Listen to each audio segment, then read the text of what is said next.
Hello everyone and welcome back to another episode of Careerealism TV. My name is JT O'Donnell, I'm your host, and today we are going to be talking about how to discover your career path with career coach Lisa Adams. She's the founder of Fresh Air Careers.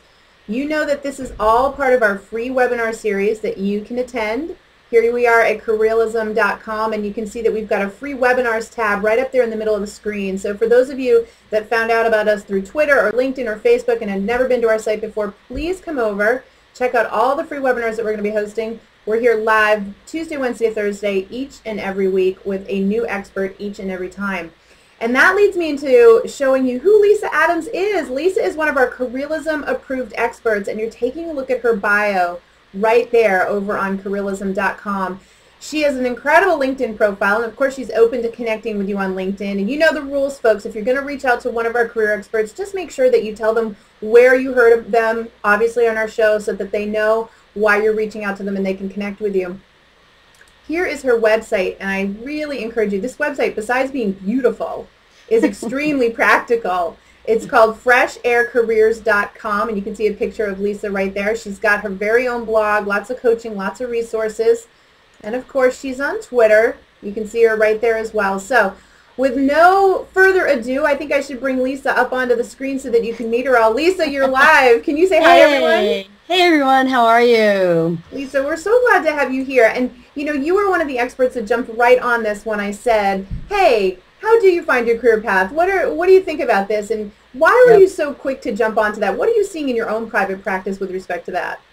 You know, JT, I'm so excited to be here. Thanks so much for having me on. It's one of those topics that, as I've done more and more coaching and have worked so tactically with people to, you know, really figure out their job search and, you know, do all the tactical stuff.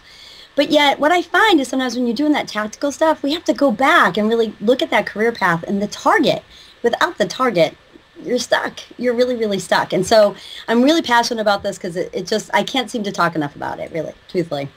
Oh, that's fantastic. And so, you know, I want to jump back to your slides here a second. Yeah. So let me put you up on the screen and show everybody here. In your very first slide, you talk about, you know, career path, and you say fog versus clear skies. And so when you came and showed me this presentation, team, I just want to tell you, she's got the coolest theme, obviously. It's really all about a flight analogy. So talk to us a little bit about this fog versus clear skies concept. Well, when not having a career path and not knowing what your career path is, it feels like you're in the fog, right? You're just kind of grounded, you're stuck, you can't go anywhere. There's just clouds around you. And so what we want to do is by having that career path and finding that career path, you get out of the fog, you get to clear skies, and you actually, when you find what you love doing too, you can really soar and just really enjoy those clear skies, take that deep breath, and enjoy it.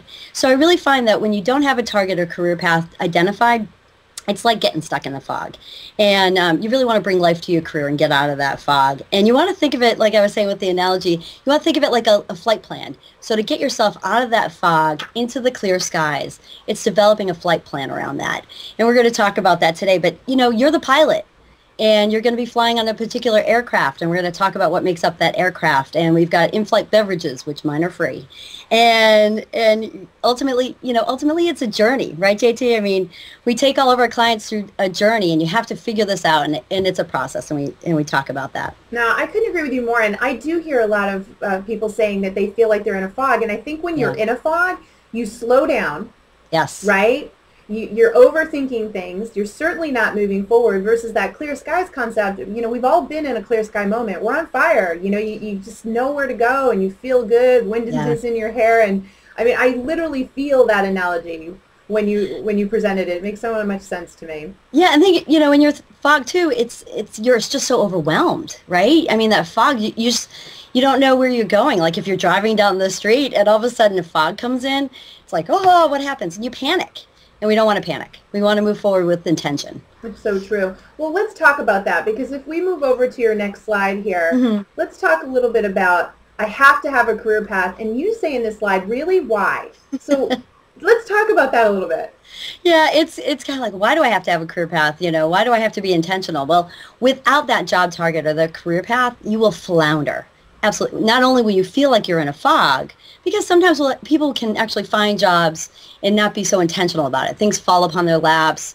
Somebody has this that meets your skills and you move on to it. But without being intentional about it and being very targeted, first off, you won't find what you're really successful at and that you feel some purpose in and that wind in your hair. But also you'll flounder in your actual job search. So, it drives everything what you do, your marketing materials, it drives your sound bites, it drives how you network, it drives your research. I've had clients that have had so many different waves that they wanted to go with their career paths, and they had all these different things that they got lost in the research, that they didn't bring it down to a smaller window and more niche it, so to speak, so that they could actually do the research and be really targeted in what they were doing and who they talked to. Truthfully, having a target will save you time and it will save you money. It'll save you time because you're not wasting your time researching all these kinds of things, which again will put you back in the fog sometimes. And it'll save you money because doing a job search, especially if you're in between jobs right now and your budget is limited, and also the time that you want to get going fast, you want to get landed fast, is that, you want to be, if you have a target, then you know exactly what you're shooting for and you'll be intentional on where you spend your money too. I love that. Does that make sense? No, it does make sense because I think, probably one of the biggest problems we have in the land of opportunity is the fact that there's too much choice when it comes to careers. And so I completely see what you're saying. People are researching and looking and almost confusing themselves, creating their very own fog through too much research, right? Exactly. So I'll say to one of my clients, go back and research this. Well, then they've gone to so many different paths that they come back and they're just like so exasperated that they're lost. And I said, no, we need to trim it down even more. And you have, and so you got to have your target, and it could be a short-term target and a long-term target. So what you're looking for long-term, and we'll talk some more about that, can be really the long-term, 5-10 years out, and you might be looking for what's good for me right now. So there's two paths to that. Lisa, when you're coaching people, I think a common fear is, but what if I narrow this down, I could be missing out on other opportunities. It's that constant, the path not taken, that I think that can distract people. So how do you get people to overcome that fear and actually really narrow down and stop getting distracted and looking in a million different places? A lot of it's what's motivating them. Like, is it time? Is it money? Also to see that it's a transition. You're going to have a transition. Like, your career will naturally evolve and grow. So the more you trim it down right now and you move into that next step, doesn't mean that it's not going to veer off to the left a little bit as you learn new skills and do new things, or that you find a new industry and be able to take that to a different level. But to be able to hone in on it now will just land you so much faster. And that's usually where I take with the motivating factor on that. How quickly do you want to land, and how quickly do you want to keep moving towards that long-term goal? But you got to niche it. You have to, as quick as possible. I love that. Well, let's take a look at this next slide where you're talking about this some more, because you mentioned it's a process. What do you mean by that? I mean, you're going through a process of exploration. So you're trying to figure out, okay, who's the authentic JT, or who's the authentic Lisa? What makes you up? So we're going to go into some of the details, but really you have to take some time to figure this out. And at least I found this in my life, that I would never slow down enough to actually think. And we have to do that. We have to stop and think and answer these questions and be diligent about it. And yes, we can speed up the process, but take the time to actually think through it and actually revisit it on a regular basis. So I'm going to give everybody that's out there right now a little homework. And you're going to say, oh, homework already? I tell a lot of my clients, take a notebook. Like, hey, I got a little notebook here at Staples, $4, right? Take a notebook and write all your notes down, even from these great webinars that JT has with all my colleagues on here. Take your notes down, and as ideas come to you and as you answer questions, we're going to go through some questions today, as those ideas come to your head, write them down, brainstorm on them, ask people, some of these questions to help you through it. But write them down, and then it's something that you can go back through later to reevaluate, and then again down the road in the future. So it's a process. It takes time to figure this out. It's interesting that you say that, because don't we live in a society where everybody wants the instant gratification and the immediate answer, and they almost panic if they can't have that. So how do you coach your clients to understand that it is a process and they're not going to have the answer overnight? Well, when we start digging into some of the questions, and they start really digging in and getting deep, and they go, "Oh, these are good questions, and I have to think about them." Like, there's pause in some of their answers. They have to stop. It's nothing that they've been able to stop and think about before. So all of a sudden, they really do have to go, "Ooh, that's a good question." I get that a lot. "Oh, that's a good question." And then they do have to stop and think through that. If they rush through it, they're possibly going to make a bad decision like they've done in the past. So by rushing and pushing it too hard, they probably have seen where they've fallen down on that before and have gone either a path of what their parents expected them to do after college, or what they thought might have been a good fit for them because somebody else had suggested it, and now they're realizing, geez, that really wasn't a great fit for me, and I need to stop and not make that mistake again. Does that make sense? It does make sense, and I think what I'm hearing from you is that it's very important that you bounce this off someone else, because you're not going to get that, "Wow, that's a good question," unless you are maybe having a dialogue with somebody around your career. I don't know that it's very easy to run that dialogue all by yourself in your head. You know what I mean? It's almost like you're your own worst critic. You're biased. You only know what you know. So I look forward to hearing these questions from you, because I think that could be a real breakthrough point for a lot of the people on the call today, to get that outside influence, to get them start thinking about their careers. So with that being said, folks, I just want to take a brief pause here and remind you who we're talking to. This is Lisa Adams. She is the founder of Fresh Air Careers, and you can see it right there, freshaircareers.com. She's a career management coach, and you can find a lot of resources there with her. She also happens to be one of our Careerealism approved experts, and you're taking a look at her bio there. And of course, you can find her on LinkedIn and Twitter, all those great places. But probably the best place, I'm just in love with her site and this color scheme. It makes me happy just to look at her site. I feel better about my career just looking at it, Lisa. It's amazing. Oh, that's good. But let's circle back and talk about this some more, because we know it's a process. You've made some great points today about this. So let's get into this graphic that you've got here about the elements of your personal flight plan. And here's this wonderful little pilot getting ready with all these things going on up in her head in the clouds. Talk to us about that a little bit. Yeah, did you notice she's got a little fog around her right now? And she's looking at her flight plan. So there's a number of different elements when we talk about the flight plan. And one of them is your aircraft. So in your aircraft, let's say in your aircraft, or your aircraft is built of your skills and your interests and hobbies and your personality, because it's who you are and how you're wired. And then we'll go into some other areas as far as in-flight services. That's your culture. Like, what kind of culture do you want to work with? And colleagues and commute and some of those incidentals. And then the fuel that drives you is really your passion and your purpose and what you're doing. But we could spend some time. Let's spend some time first and dig into, say, the aircraft side of it. How's that sound, JT? That sounds great. Okay, perfect. So let's dig into some questions. I mean, haven't you gotten that, or, has anybody ever asked you, geez, what's your dream job? And just, you can see blank looks on people's faces, right? Like, what? We can never answer that question. I couldn't answer that question for a number of years either. Now I could probably tell you. Then I couldn't. But I could tell people what I didn't like to do, right? What is it that I procrastinated over? So what are some of those things? What is it that you absolutely hate doing, never want to do, and procrastinate over it? Write it down. So for one thing, I don't like money. Finances. I can do it, but I just really don't like, I'm not a number cruncher. I'm not an Excel spreadsheet person, right? So knowing that will keep me away from doing more jobs like that. I get really bored with administrative stuff. When I was younger, worked out great. Now I don't like it so much. So what is it that we hate and we procrastinate over? That's a good place to start.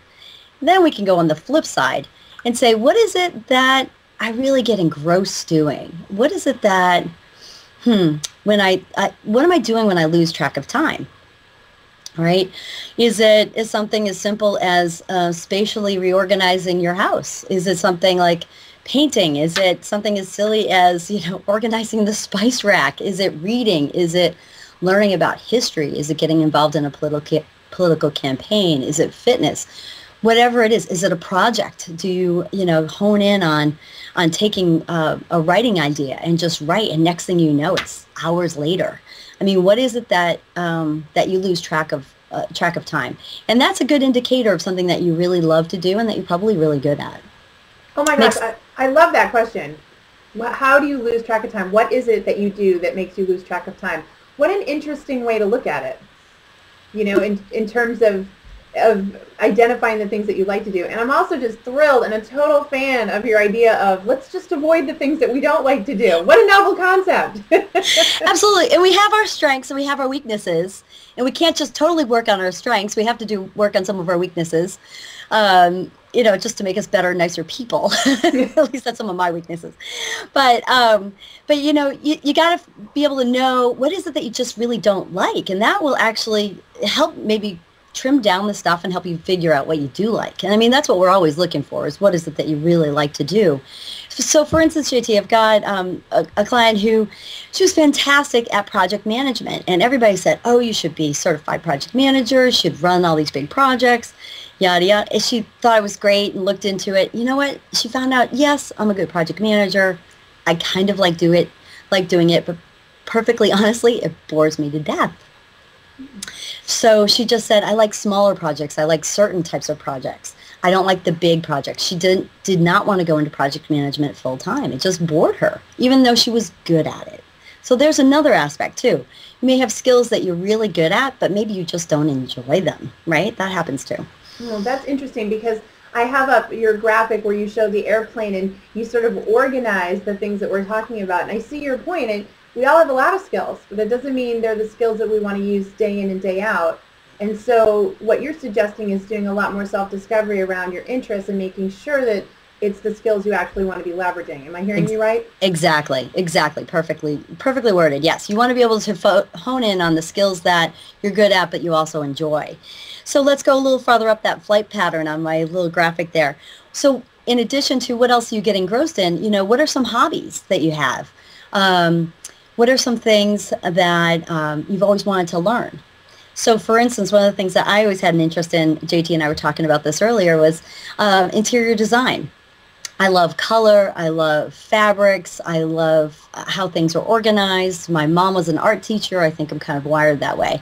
So I never got into interior design, but when I had a little break there in my career, I said, oh, maybe this might be a time for me to investigate it a little bit.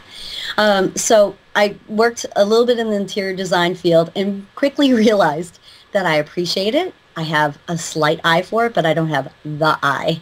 So I work with a friend of mine who is an interior designer, and she loves it. And so what I was able to learn from that is, what skills do I do well? And in that case, what don't I do so well? And that was able to trim that off, and I was able to check that off my list and say, you know what, interior designing wasn't really the thing for me. But there's a bunch of other options that I do have. Okay. Does that make sense? It does, and I want to stop you there because I want to talk more about this process, because I think this is where people get stuck. Okay. So, and this is great what you're suggesting. So if I'm out there and I'm researching my skills and my interests and I'm coming across these career opportunities, how does one validate and come to a confident conclusion that this is or isn't the right career? Because I think I see some people who throw every single career out the window the moment it doesn't match one little element. Do you know what I mean? Mm-hmm. And they never find career satisfaction. And then we have the others that just can't make a decision. They think that there's 10 careers that are a fit for them and they can't throw any away. So as a career coach, how do you help with each of those scenarios? The throwing them all out and the won't let any go? Those are great questions. Absolutely. I think it's really looking at the total picture, JT. It's the skills, it's the interests, but then it's also some of the other incidentals that I want to talk about too. And so I think I have on my element here of culture. It's putting in the culture piece, which is a little bit of what I like to say the in-flight services. So what kind of company culture would fit for you? Is it a smaller organization? Is it a larger organization? Is it a creative field? Is it nonprofit? Is it an office of just 20 people? Is it working from your home? What's the culture? Colleagues. What are the colleagues I want to work with? What kind of people do I want to work with? Elderly, young, intelligent, disabled, whatever it is, you need to identify that. And those all wrap into your decision process. They all are a part of it. And on top of that, too, I add in here the commute, like the 3 C's, culture, colleagues, and commute. What kind of commute do you have? What kind of salary and benefits? Do you need a flexible schedule? All of that kind of ties into the bigger picture of your priorities. And so for those people who get stuck, JT, to answer your question, those who get stuck and just throw everything out as soon as they have one small thing, there's never going to be a perfect job where you're really covered, you're 100% in your element. There's always going to be, something that maybe, for instance, with my business, maybe I've got to do a little extra marketing that maybe I don't always want to do or something like that, right? There's always going to be things that we may not love all the time. But that if it's, 70% of the gig and you're really enjoying it, it's a good place to be. And so you can't just shoot it down. And I think that's when working with other people too, to brainstorm on ideas and to say, hey, what do you think about this? What do you I'm bantering around some ideas about what I could do next. What do you think? And by bringing other people in, I was just talking to a client about this morning, by bringing other people in to say, hey, you know what, you're really good at this. Or, yeah, this is why somebody said, why are you doing this? Because it doesn't seem to be a fit for you. And you will get all kinds of people that can encourage you, and you won't necessarily shoot other ideas down if other people are encouraging you on that. But you're right, when we're alone by ourselves, JT, as you mentioned earlier, we'll totally shoot everything down in a heartbeat. We'll totally just say, oh no, that won't work, and that won't work. When really somebody else could look at that and say, yeah, it would totally work. I could totally see you doing that. Yeah, it's interesting to me. So many people do. They shoot it down or they just can't narrow it down. And, yeah. We're looking at your slide here. It says the fuel, purpose and passion. And you say Richard Bowles says it perfectly. And for any of you that don't know who Richard Bowles is, he wrote What Color Is Your Parachute? He's an industry standard in our world. Yes, he is. I love him. It says, we decide to resume our search for the life we know within our heart that we were meant to live. And there's so much discussion around this right now, Lisa, because we have evolved as a culture, and even in a recessionary time, we still live better than so many other parts of the world. And so work has evolved for us. It used to be just, could you make enough money to put food on the table? But work has become this thing that we tie a lot more meaning to than the generations before us. And, he says this, and I agree with this, but I also think people are really struggling to actually do this, especially in a recessionary time. I think deep down they don't believe it. So talk to me a little bit about how you forcibly pull this out of people and get them to see that this is the path they need to be going on and be fueled by. Yeah, and the fuel is your passion, and without it, you'll continue to be in the fog. You may find an interesting job for a while, but you won't. What's gonna give you lift? Okay, what is gonna get you out of bed in the morning? Okay, and yes, even though we're in a recessionary time, and but I'm finding so many more people, and I know JT, you've talked about this a lot too. So many more people are just so dissatisfied with what they're doing in their work. I think even before the recession, it was pretty strong, and now even now it's still there. But I think there's that fear that binds people up. And so what I do to explore the passion is, and I think this happens when people are out of work or they get to a point, it's kind of a pain point of that dog sitting on the nail forever where it just hurts so much that he has to get up and move, that they really they look at, what is it about my career that I need to change? But also they tend to look at everything. So, and this is what I thought Richard Bowles' quote was so great. You should look at everything that's around your whole world and your life and what's driving this change. And so what I like to pull out of people is, what's the motivating factor that's pulling you out of this? So let's think of, what's your fulfillment in work? What drives you? For instance, I had somebody in the financial industry talk to me the other day. He's been in the financial industry for 20 years. Very well accomplished. But he's just like, you know what? I don't care about people's money anymore. It's not a purpose for me anymore. I need to get out of it, and I need to find what it is that drives me. And I said, okay, so there's something else deeper in you that you have a heart for. What is the one thing in this world that you would like to change? Okay, so let's start with that. What's one thing that maybe irks you or drives you crazy or breaks your heart over? If we're really going to go deep here, you have a calling. We all have a calling, and we're gifted in certain ways. So how are we going to use those gifts? So what's that one thing that you want to change? And then why do you want to change it? Okay, why do you want to make that change? And as we're going through, write these ideas down that are coming to your head, because I know they are. And then who's going to be affected by that change? So kind of digging deeper and getting really specific on it. I have a friend who just has a real heart for foster kids. And she's coming up with some new ideas for that. How can she make a change with the skills that she has to make a difference in the foster kids' lives? And it may even be different than just her taking in foster kids. It could be helping to revamp the program, you know? So there's all kinds of things in that. Is that making sense, JT? Oh my gosh, so much sense. And I hope everybody wrote that down. So let me repeat it. So you're saying, what do you care about? What problem do you see out there? What bothers you? What do you want to see changed? Mm-hmm. Why do you want to see it changed? Right? Yep. And how might you go about changing it? How could you use your skills to change it? Yeah. And that's how you identify passion and purpose. I couldn't agree more with you. You know what? It's funny. A conversation with a career expert a few weeks back is coming into my mind, and she was talking about how globally, going forward, the skill sets that will be in demand are people who can innovate and who can, of course, think globally and work globally. Yeah. And I hear what you just said now, and I think that's a shining example of it. That each of us has to get off autopilot, not to go into your theme here, but and really think about innovating based on what we have, what we care about, what we want to see different, and then what skills and abilities do we have to make that change. And when we innovate, we're going to be inspired, if I'm hearing you correctly. That's exactly right. That's exactly right. And some of my clients, I tell them to go, especially those that might be in between work right now, is, get to the gym, get some exercise, get your brain thinking again, get thinking creatively, and get thinking out of the box. You got to do it. And even for those people that are not visionaries and have a hard time going through this, they've got to force themselves to do it. And again, working with a close family member or a spouse or a best friend or something like that can help do that and help pull these ideas out of you. I even saw a friend of mine has some parties, and sometimes they'll do a brainstorming session. And it's just, the girlfriends in this situation getting together, and they'll do some brainstorming, and they'll work together and help brainstorm with each other on either their businesses, their career paths, and other ideas that they have. I think it's fantastic. That is brilliant. Hey, I was going to save some of the questions to the end, but I got a couple here that I think are pretty timely. So a common concern people have at this stage is, all right, my passions and my purpose are sort of in the nonprofit realm, and I don't really see how I'm going to turn it into an income. How am I going to live? I think it's a really valid question these days. We have a lot of people that want to go out and do a lot of good and change the world, but it's not coming with a paycheck. Suggestions for those people?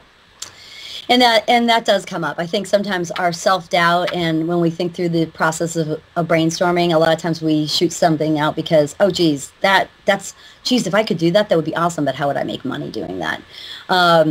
And I will submit and I'll get to the specific nonprofit piece though, but I will submit to people that when you find what you're good at and what you love to do, you will be an expert, and people will be knocking on your door, and you will be able to make money. So going for your passions just because you think it's not going to make any money is the wrong reason to do that. You've got to go for it because you love it and you're driven to do it, and you just and you're fulfilled. I submit to you that you will be able to make some money. Now, on the nonprofit side of the house, sometimes there are cuts in the salaries on the nonprofit space, and sometimes there aren't. I've seen people that actually can make some decent money in there too. But what I find and what I talk to people about, JT, is the fact that they can think out of the box, even with utilizing what they really want to do. Like, say, for instance, I had a gentleman who was looking for a new job, and he decided he had this real passion for something, and he just didn't have the time to do it. And he went for the interview for this company, and he really wanted to work for this company, and it was back into the design field, the graphic design field. And they didn't have quite the money for the salary he was looking for at that time. And he said, you know what? How about if I come into work for you, because he really wanted the job. Because how about if I come to work for you at my salary range that I really want for 4 days a week instead of 5? And then the 5th day, it freed him up to do something else that he's really been wanting to do. And he was still able to get the, a little bit downgrade on the salary, but then he was able to put it towards a business, a hobby, nonprofit, or volunteer work that he wanted to do. So there's some ideas on that. But also, too, I think there's some flexibility in being able to get your feet wet into different areas. Another one of my clients has a great job. She definitely eventually wants to get out of it. It's not really her perfect fit. But in the meantime, while she's exploring something completely new than what she's doing right now, she's taken some courses, and she's working part-time in the evenings learning about whether or not the social services field is the field that she wants to get into. So there's all kinds of different opportunities to just kind of get our feet wet, get some connections in there, and actually see whether or not you really want to do it. Too. Does that make sense? Does that answer your question, JT? It does. I think it's great, and I just love the creativity there, that you don't have to use these typical constraints of 9 to 5 and full-time work and piecing it together.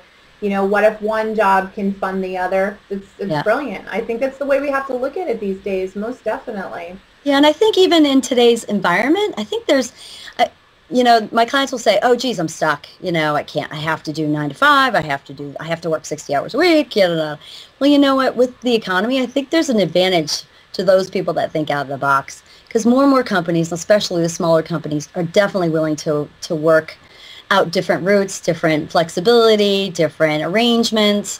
I had one woman who was working for a really small company, and her boss kind of felt bad that he couldn't give her a raise. She'd been working with him for a long time.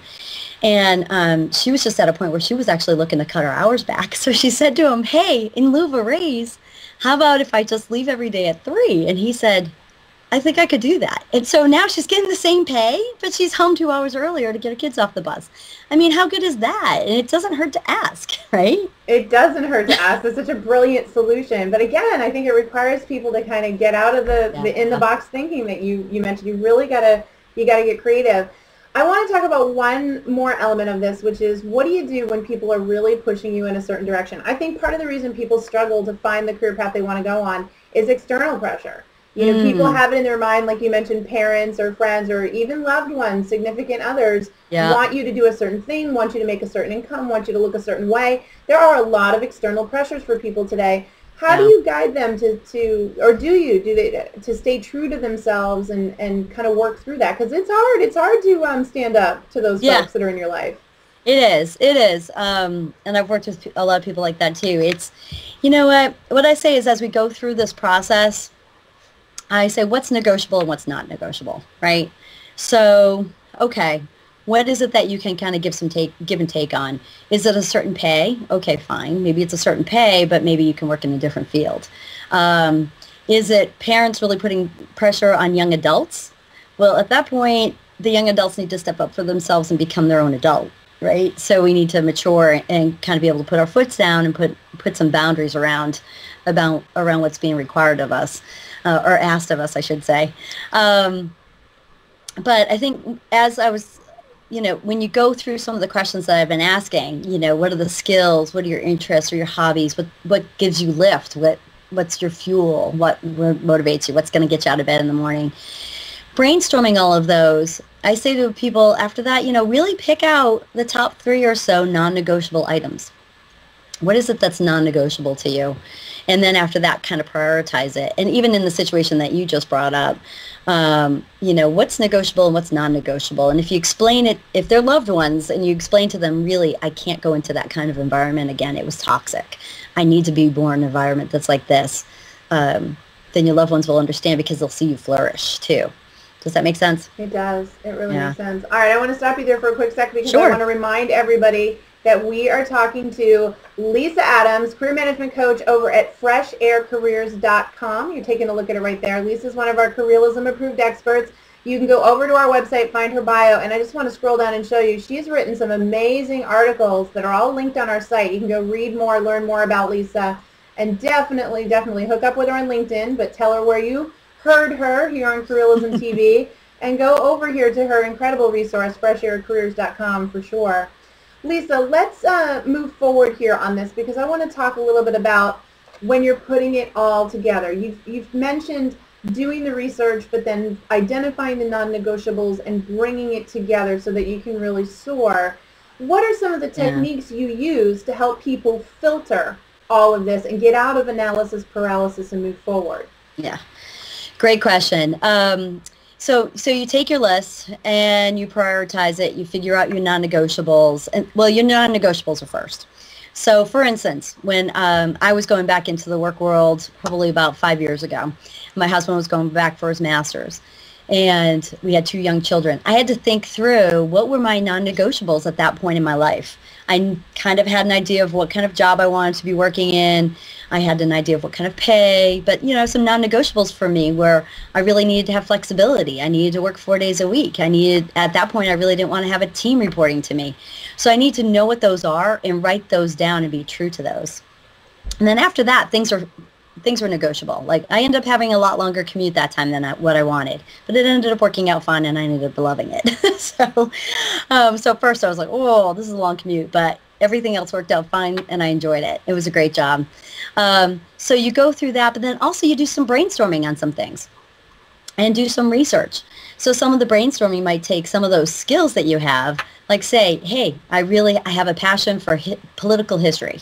And, geez, I really love to write about that. Okay, well, let's brainstorm different ideas around political history and writing. What could you do? What are the associations? What lobbyists are out there? What specifically could you write about? Who could you write for? How often would you want to write? So, and then let's take another skill that you have. And maybe it's, working with clients, and I'm really great with working with clients. Okay, well, let's take that and use that in the political history realm. What would that look like? Would it be working for a museum? Would it be curating? Would it be working on a political campaign? What are all the different things? So you brainstorm all these different ideas, and eventually you want to get it down to a job title in an industry or an area of interest. Making sense so far? It is. Great.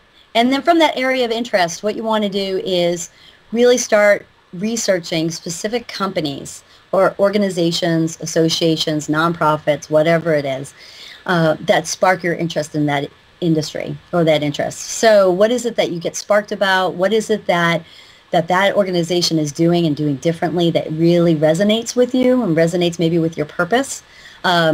Another idea I had with a client the other day, she was really great at sales, but she really wants to do more kind of nonprofit stuff.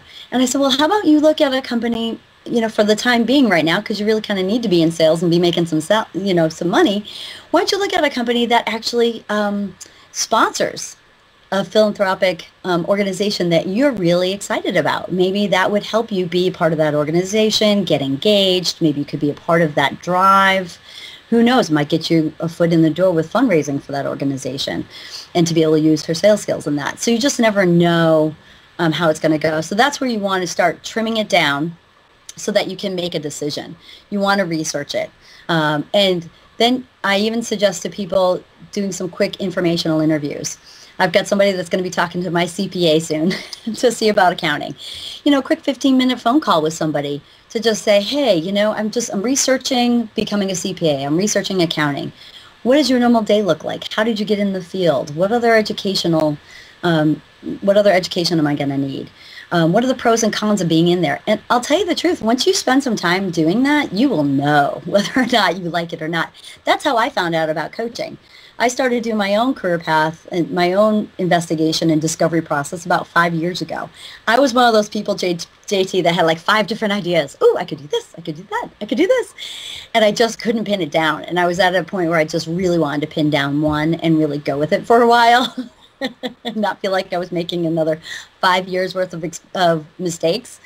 So I did a bunch of informational interviewing and talked to a number of different types of coaches and different kinds of presenters and speakers and really trimmed it down to career coaching. And so by doing that, you'll really have a feel of whether or not this will be a place of a fit for you or not. Yeah, it's so true how you have to do that research in order to figure it out, yet rarely do people do this. They don't.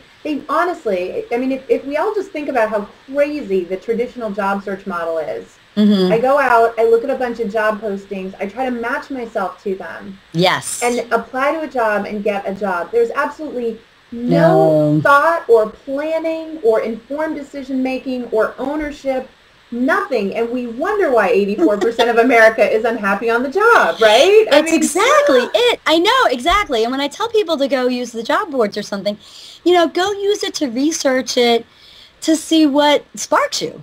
Like, not to actually apply, but just like like I could take my interests and say, okay, these are really cool interests, and what's the job title that would go with it? So that's where some of the research would come into play. Is like, somebody was giving me a description one time, one of my clients, and she was saying, oh, well, I'm interested in this and that, and then finally I was like, oh, well, that's business development. She's like, really? What's business development? So, because I had done it before. So I explained it to her, and really when we went through it, I was like, oh yeah, you're a perfect fit for that. So let's find the area of business development that would put you in. So then we took it to an industry and really higher ed and, global higher ed. So she works for a university here in Boston that has a lot of international students, and she does business development. She loves it. That's amazing. Yeah. Lisa, for whatever reason, people have to get to such an incredible pain point they do. to decide to do this and to do it right. Do you know what I mean? I'm assuming that all the successful stories, because I know you've worked with a lot of people, that they all come to you probably in a pretty critical mode, right? Yeah. And they're what are some of the signs? Maybe you could give some of the folks on the call today the symptoms that you're probably there and need some sort of assistance, or at least go about this a different way. Let me see. Let's think of some of the stories I've had where people have called me. Lisa, I hate my job. I think I'm about ready to get fired. That was one. Lisa, I just turned 35 and I hate my life. They saw my website. I need that breath of fresh air. I'm like, okay, great. Let's work on this. Lisa, I've been, I've done this one field for 20 years. I can't do it. I physically can't walk in the door anymore. Like if one more person says, do this project again, I'm going to scream and walk out the door. I mean, it really usually takes that pain for all of us to make change though, right? I mean, change is hard and it's not fun. But I think if we're going to go through I'd rather go through the change than get stuck in the fog, right? And think about when you're in the fog. You're not living up to your capacity. You're not living up to your calling. You're not living up to what you were wired to do when we're stuck there. So let's not get stuck. Let's go have some fun with this and have some fun and have some joy in it. Oh, isn't that the truth? Folks, we're talking to Lisa Adams of Fresh Air Careers. Let me show you her website once again, because I know you're all going to go over there now, freshaircareers.com. And we're talking about finding your career path, and an incredible analogy today. I can see why you've used this theme of a flight plan and helping people understand that you do have to have a plan. So it really isn't about a wild ride or, jumping out into the open air and hoping for the rest. There has to be some sort of structure to this. We've talked a lot today, too, just about the natural sticking points people have with this, whether it's reining it in or, pulling the trigger, making a decision. Lisa, I've noticed that you've talked a lot about just picking something and going with it and assessing what your life is like right now. Mm-hmm. How often should people be really going back and reassessing and making sure they're still on track so that they don't wake up one day and say, oh my gosh, this path is over? Because one of the questions we got at the beginning of today was, I think my career is almost over. What do I do? And I think we want to learn to avoid that. Would you agree? Absolutely. Absolutely. So, geez, that's a loaded question. And I like that person's comment and question on that one. I'm a huge goal setting person. And I think what I found, why target is so important for people is because they have a target and it's a goal, and successful people in life have goals and they shoot for those goals. So similar to that is you have your notebook and you write down all your things on your notebook. Go back and reassess it. So yes, you're going to jump into maybe what I like to call a bridge job. And in my analogy, it might be more like a puddle jumper over to the islands for right now and not the round the world trip, right? So, hey, we're going to take a little flight over to Block Island today. And so that's my next stop. And every year, I should say, yearly, you really need to keep a check on your career.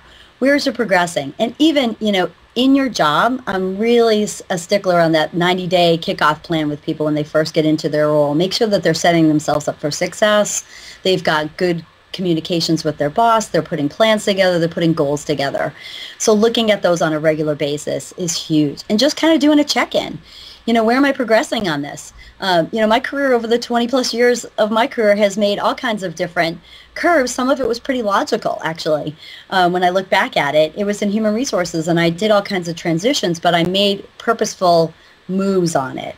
And so you want to be intentional, and you want to be purposeful, and you want to plan. And you do want to set that time aside. it can be fun to maybe take part of a day and go hide out somewhere and go look at your goals and do a little gut check. How am I doing right now? And geez, look at the opportunities that are coming. So the client's question of, geez, I think my career might be ending. Well, let's do a check-in on what's going on in the market. So do you still want to be an accountant in the banking industry right now? Or maybe an accountant somewhere else might be a better industry, right? To be in. So look at that and research it again. Research what's going on in your market, and then be prepared to move forward. I've had clients where they've been close to making a major change, and they knew they wanted to do it a year in advance. And so, which was great about that, because then we were able to take this part that's a process and not rush it. And so we're able to take that time and really, really dig in and see, geez, what does she want to be doing in a year? And how's that going to progress? And how is that going to happen? So to be purposeful in that and check in on that on a regular basis. Is that, along the lines of what you do too? Yeah, no, I agree with you. And some of my most successful clients have been the ones that have said, I want to make a change, but I'm going to take my time with this. Yes. And I don't think that's an easy thing. I think most people come to us in the 11th hour in that massive amount of pain, and they have to make that change, quicker. And it is so much easier if we can have the time to do it. You're right. Yeah. Let's talk in that same line. A couple of questions came up in the webinar today around the subject of compensation. Yeah. So many things running through my head. One of our readers today is struggling because they want to make more money. Yeah. And they're looking at their field, and there just isn't that kind of money they'd like to make in their field. They like their field, but there really is never going to be any money there. What do these kinds of individuals do? Because there are trade-offs. We've talked about it. There are certain industries you are getting paid less because of how attractive that job is, how personally rewarding that job is, whatever the case may be. But you're not going to get that financial compensation. So ideas for people on how to maybe win, how to make the extra money and do what they love. I don't know. Yeah. Without knowing some specifics, that can be a little tricky. But I think, looking at some of the different skills, like depending on the field that you're in, how can maybe you can get more, more face time with people in that field? Can you become more of an expert in that field? Can you learn more research in that field, especially if it's a field you love? And it's easy to become an expert at. You love to read things. I'm just such a career services nerd. I mean, all my books are career services. I got them all over my house. But I love it. My clients are just like, yeah, really, I really don't want to be reading this right now. But so to become an expert, to read on it, to maybe write on it, to blog about it, to get involved in associations, to get your name out there. It's name recognition. Again, I would love to talk to that person to find out more what they're doing and what they'd like to do, because there are opportunities out there. I think it's just kind of how you market yourself, and to just get kind of brainstorming on it. And again, that might be a great idea of brainstorming that with some friends. Geez, I really love what I do here, and I really like it, but I need to be making some more income. What else could I be doing? Yeah, absolutely. What about that flip side? I think there's a whole bunch of people out there making good money. They got the golden handcuffs on, right? Oh, yeah. Mm-hmm. But what they really think they want to be doing pays so much less. Yeah. Do you know anybody that's successfully transitioned down and been able to live with themselves with the reduction in pay? And how do you go about that? How do you determine that so that if you take that jump, you're not going to be miserable? Yeah, I think it's a mindset. It's really kind of, what can you really live on? Are you really tied to those golden handcuffs? If you're making six figures and more, there's a lot of other places in the country you can be living that's a lot less expensive, where you could be doing more of what you love and not have to be in Manhattan or whatever, or San Francisco or whatever, right? I live in Boston. It's extremely expensive here. So what are some of the things that you can do to downsize or, not go on those extra vacations, but so that you could live within those means? I think it's not really necessarily a sacrifice in some situations.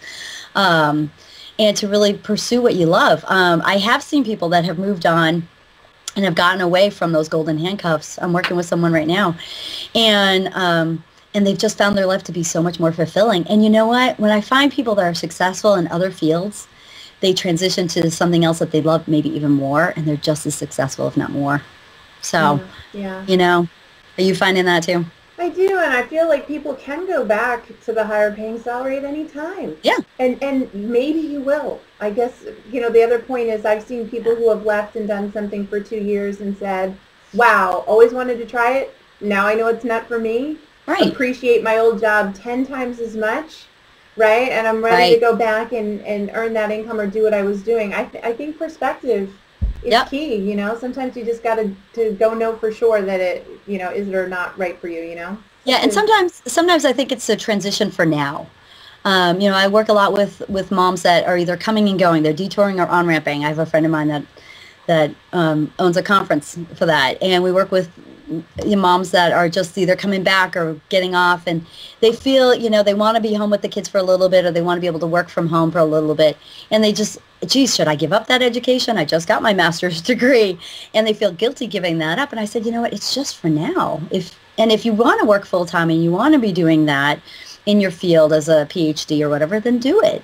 But if you don't, then you want to scale it back, you can still use your skills in your PhD. Who's to say that you can't go back and do that? Just keep your skills fresh and stay involved in the field, and you'll totally be able to jump right back in. Yeah, you're right. And we look at it so definitively, don't we? Yeah, we put it in a box. Every career move like it's the last one. Yes. It's not going to be. I mean, I don't know why. And in today's environment, I mean, isn't it resonating for pretty much the past 10 years? You're not going to stay in the same career. I mean, everybody's going to have 7 or 8 or 10 careers in their lifetime. I mean, it's been resonating for a long, long time. I mean, the average employee is in their job like 3 to 4 years now. Yeah, it's crazy. You're right. Look, I want to stop here and tell everyone, because I can't believe we're closing in on an hour already, but I wanted you, before you have to jump off from those people that are only on for an hour, you are getting a special offer from Lisa today to work with her. So if you enjoyed today, the question she's been asking, I think you're getting a little bit of a sense of how great it is to work with her. It's clear that she challenges people and gets them thinking about their situation, but also making a lot of suggestions. I think that must be a large part of what you do, and correct me if I'm wrong, Lisa, but it sounds like you take what your clients talk about and then say, go try this, go look at this, go do this, as a way to almost just give them a way to move forward. As opposed, does that sound right? Does that what works for you a lot? My process is a little bit of the exploration. I'm going to give them some tough questions where they can only answer the question. You have to answer the question, but then yes, I will provide them with resources and ideas and suggestions, and they'll be the ones to decide whether or not they do it or not, because the only way they're going to succeed is if they take action. But I will keep them accountable. When clients know that they have to call me or they have to answer back to me when I've given them some homework and they've agreed to do the homework, then it's so much more fun. And they know they have to. They know they've got to get it done, because then they're hiring me to do this. They're hiring me. A lot of people hire me to keep them accountable, in addition to my knowledge and my expertise in the field. Yeah, well, and also just to not have this dialogue with themselves, for goodness sakes, but with a trained professional who this is what you do for a living, and you have so much frame of reference, so many ideas that you can put in their head and directions you can push them in. It's really amazing. So we're looking at your slide here. It looks like you're offering $39, is this right? This is pretty amazing, to work with you, a session with you. You're going to send them a set of questions on discovery of the career path, and then you will give them direct feedback. You will work with them based on what they submit for their answers. Is that right? Right. We'll do about a 15-minute session, and we can do it over the phone, where I can record it, or we can do it via Skype, or I can send you a video. It would be an assessment and my feedback of your assessment. So a lot of it would be taking what we've talked about today and take it to the next level. Fabulous. And they've got 48 hours, 2 days to respond to this. Folks, jot down the email address, lisa@freshaircareers.com. So if you want this very special offer, you need to send her an email at lisa@freshaircareers.com, and we will follow up with you and send you a follow-up email. Lisa will follow up with you as well. But again, there's only a 2-day window here. So if you enjoyed today and hearing Lisa talk and giving these ideas, imagine that this could be you working with Lisa. So definitely check that out. And Lisa, I want to go back and answer a few more questions from our audience today, if that's okay with you, before we wrap up. That sounds good? So we have people here. One person asked a question, I have been that person that's had too many jobs. I have jumped from job to job to job. I've tried a million different things. Nothing has panned out for me. And I've just given up on the idea that I'm going to find a career or a career path. How do you coach somebody like that? How do you start to get them out of that funk, I guess? Well, really, I would dig in and say, okay, so why did you jump from one to the other? What was spurring it? What was the motivation? And really we'd have to dig really deep in this stuff. What was it that made you jump? Was it just a culture fit? Was it job fit? Was it the skills? Was there too much travel? Was there not enough travel? Was there not enough challenge? I take people through an assessment also that talks about needs and values, and what is the basic needs that you need to hit on or have to be there. And then we talk about the top 5 needs after they go through this assessment. And really, sometimes you can find in these jobs that maybe your skills were there and it was an interesting industry, but you had 2 or 3, you might have had 1 need out of 5 that was getting met in that environment. And it'll suck the life out of you if you're not feeling accomplishment, if you're not being appreciated, if it's a toxic environment that doesn't show integrity, and that's integrity is a core piece of your needs. And then from needs, if your needs aren't being met, then your values, the way you express yourself, your key values of how you express yourself, whether it's a work hard type of person, you like order, or you're a spiritual type of person, those values can't be expressed if your needs aren't being met and you're just being swallowed up by the organization. Or are they jumping from jobs to job, but it's all the same kind of job? Like it's all in large companies, it's all, there's a pattern. So that's what I would dig into to kind of tackle that to start. That's huge. I bet a lot of people can't recognize the pattern, hence why they do the job jumping. Yeah. And what's the most common, do you think, patterns that you see in people when they've done a lot of job jumping in terms of where the dissatisfaction's coming from? Good question. I think some of it has been that they just get antsy and they're not feeling challenged, or they just keep jumping from one toxic environment to another. I had one person who just really had a hard time starting well in their jobs. Somehow they just didn't know how to set themselves up for success when they walked into a new job by setting parameters, making sure that, because some managers, I'm telling you, there's a lot of managers out there that aren't really good. I worked with a bunch of them. I've trained, and some that are excellent. And those are the ones that will help you thrive and mentor you and will coach you. And there's a lot of managers out there that are horrible and just don't know how to manage because they haven't been taught. And so by taking charge of your own career and setting the bar and setting your expectations early on can help set you up for success to be in a job longer than what you would, if you're jumping from job to job. I think you're right. I think you're onto something. I think poor managers can almost smell a person that doesn't really know what they want and knows that they're going to be able to manipulate them. And I think that's another reason why what you're proposing today, this need to have a career path, have a direction, have a plan, is so important. Yeah. When you're out there interviewing and connecting and it's that clear that you know who you are and what you want, people don't mess with you. Yeah, and the right people want you. You know what I mean? But when you come across as confused, not sure, all of that, I lose confidence. I think people prey on you. I think managers, subpar organizations, they see it and they think, all right, this is the person I can manipulate, Yep, and you lose your confidence. And I think I get a lot of clients that come to me with low confidence.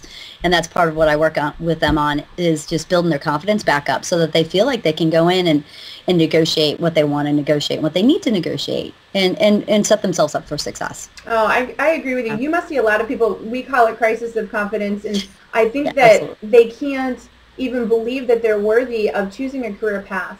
Yeah. And going after it because of the track record they've had. And that's wrong. That's totally wrong. Nope.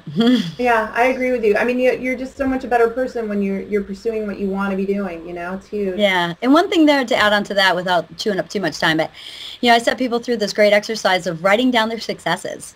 And even it's just a bullet list. I challenge people to at least write down 30. And sometimes for those of us that are older than 30, to write your age. So whatever age you are, write those successes. Just quick bullet points that can be as easy as, I graduated high school. I mean, really, it doesn't have to be brain surgery, but you had success in your life.